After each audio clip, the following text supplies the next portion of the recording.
Hello मेरे प्यारे दोस्तों। तो मैं देखा जैसा मैंने प्रॉमिस किया था, मैं वापस आ गया हूँ अपनी कहानी को लेकर के। इस कहानी को हम आगे बढ़ाते हैं। हमारी आधी कहानी बगुला भगत जो हमने पहले सुनी थी, उसी का पार्ट 2 हम इसे फुल कहानी करते हैं। तो अब वो कछुआ उसे पूछता है बगुले से कि मगर ये सब कैसे संभव होगा दादा। बगुले से पूछता है कछुआ। तो बगुला बोलता है एक उपाय है, यदि तुम्हें मंजूर हो तो मैं तुम सबको बारी बारी से अपनी पीठ पर बैठाकर साथ वाले जंगल के तालाब में छोड़ देता हूँ। इस प्रकार तुम सबको सुरक्षित स्थान पर पहुँचाकर आखिरी घड़ी में मैं भी पुण्य का भागी बन जाऊँगा। अब यह उपाय थोड़ा विचित्र तो था, थोड़ा डरावना भी था। पीठ पे बैठ के जाना, बगुला उड़ा के ले जाएगा, लेकिन सबको ये लगा कि इसके अलावा कोई और ऑप्शन है नहीं। तो सबको ये उपचार अच्छा लगा, उपाय अच्छा लगा और उसकी प्रशंसा की कि बगुला हमारे बारे में कितना सोच रहा है।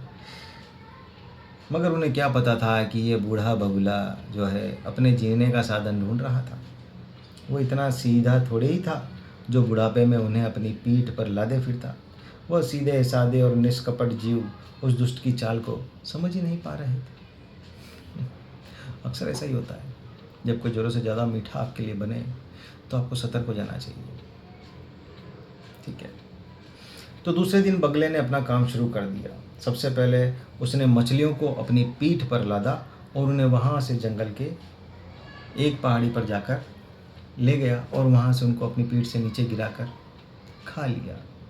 सो सैड, बट ऐसा ही होता है जब आप धूर्त की चाल नहीं समझ पाते हैं। तो 3-4 दिन तक वो मछलियों खाकर आनंद लेता रहा और इसी प्रकार वो जो है अपना पेट भरता रहा।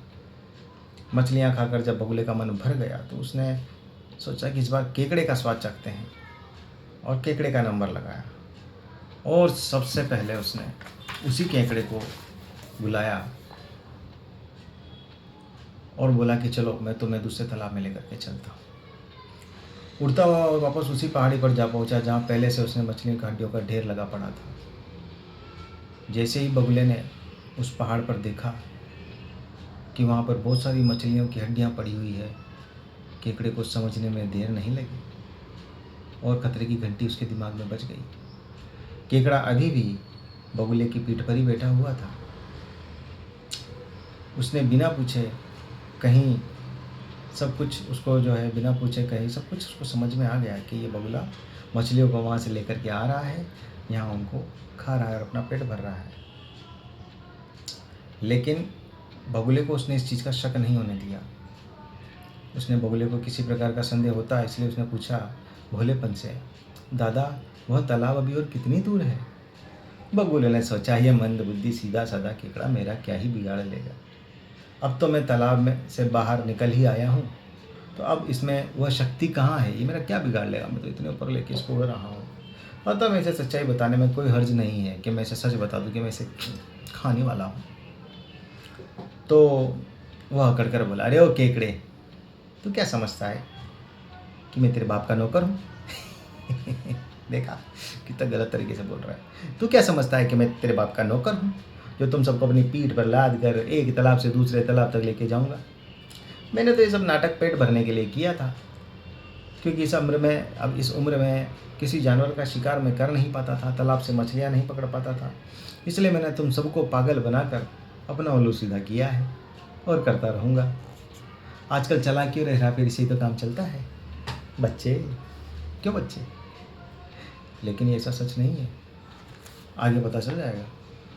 अब स्पष्ट हो गया बगुले को कि ये बगुला धूर्त है। जो मैंने वहाँ पे मछलियों के हड्डियाँ का ढांचा देखा था, वो पक्के से सारी मछलियाँ वही हैं जिन्हें ये लेके आया था और ये उन्हें खा चुका है। परंतु फिर भी उसने साहस से काम लेते हुए अपनी जान की बाजी लगाने का निर्णय कर लिया।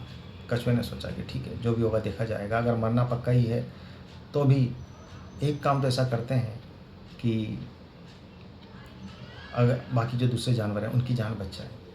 उसने सोचा कि यदि मैं मरूंगा तो इस बगले को लेके मरूंगा, इससे मेरे बाकी भाई बंधुओं की जान बच सके। देखा, ऐसा क्यों? क्योंकि उसे अपनी गलती का भी एहसास हो रहा था केकड़े को, क्योंकि उसने बगुले की बातों में आकर के सब लोगों को ये बात बताई कि ये पानी सूखने वाला है, इसलिए भी।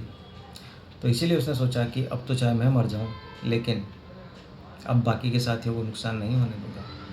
और ऐसा सोच करके उसने, क्योंकि वो ऊपर बैठा था बगुले के, तो जो केकड़े को तुमने देखा होगा, केकड़े के 2 दाँत ऐसे होते हैं, आगे से ऐसे करके 2 मुँह होते हैं, उसने दोनों अपने 2 साइड के होते हैं ऐसे, तो दोनों से उसकी गर्दन को कस के पकड़ लिया और उसकी गर्दन को ज़ोर से काट लिया, जिससे उसकी सांस की नली जो है बगुले की, वो टूट गई, सांस नहीं आया और बगुला जो है चक्कर खा के उड़ता हुआ ऊपर से नीचे गिर गया। उसे बहुत तेज़ दर्द हो रहा था, चीखता चिल्लाता वो नीचे आ गिरा। बीच बीच में वो चिल्ला रहा था, अरे केकड़े क्या कर रहा है, मुझे छोड़ दे। तो केकड़े ने कहा कि मैं तेरे साथ भी वही कर रहा हूँ धोखेबाज, जो तूने हमारे साथ किया था। यदि अपना जान बचाना चाहते हो तो उसी तालाब को मेरे साथ वापस ले चल, नहीं तो जान से मार कर ही दम लूँगा। अब बगुले के सामने और कोई चारा नहीं था, वह केकड़े को वापस उसी तालाब पर ले गया। केकड़े ने अपने साथियों को उस बगुले की काली करतूत के बारे में बताया, तो एक भारी कछुए ने उसे पानी में घसीट लिया और सारे जंतु मिलकर उस बगुले पर टूट पड़े। और इस तरह से सब ने उस बगुले का काम तमाम कर दिया, क्योंकि उसने उनके कई सारे दोस्तों को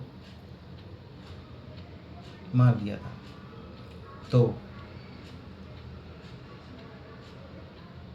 इस कहानी से हमें क्या शिक्षा मिलती है कि पहली बात तो ये कि जब कोई ज़रूरत से ज़्यादा मीठा हमारे साथ बोलता है, हमारे भले की बातें करने लगता है अचानक से, तो हमें सावधान हो जाना चाहिए। दूसरी बात, अगर हम उसकी बातों में फंस भी जाते हैं तब भी हमें हमारे दिमाग का इस्तेमाल करना चाहिए, घबराना नहीं चाहिए, क्योंकि घबराते ही हमारे जो दिमाग के जो सोचने समझने की क्षमता होती है वो बिल्कुल ख़त्म हो जाती है। घबराते हैं हम थोड़ी देर के लिए, लेकिन फिर तुरंत हमें सचेत होकर के अपने दिमाग का इस्तेमाल करके उस परेशानी से कैसे बाहर निकला जा सकता है उसके बारे में सोचना चाहिए। तो इस तरह से उस केकड़े ने उस बगुले को भी मार दिया और अपने सभी साथियों की भी जान बचा ली। तो मैं आप सब लोगों से यही कहूँगा कि आपको ये कहानी कैसी लगी, इस कहानी का आपको जो मोटो है वो आपको समझ में आया। इसी तरह की कहानियाँ मैं आपको और सुनाता रहूँगा। मेरे चैनल को लाइक कीजिए, सब्सक्राइब कीजिए और मुझे बताइए आप किस तरह की कहानियाँ सुनना चाहते हैं। मेरे कहानी सुनाने का तरीका आपको कैसा लग रहा है, प्लीज़ मुझे बताइएगा। तब तक बाय बाय।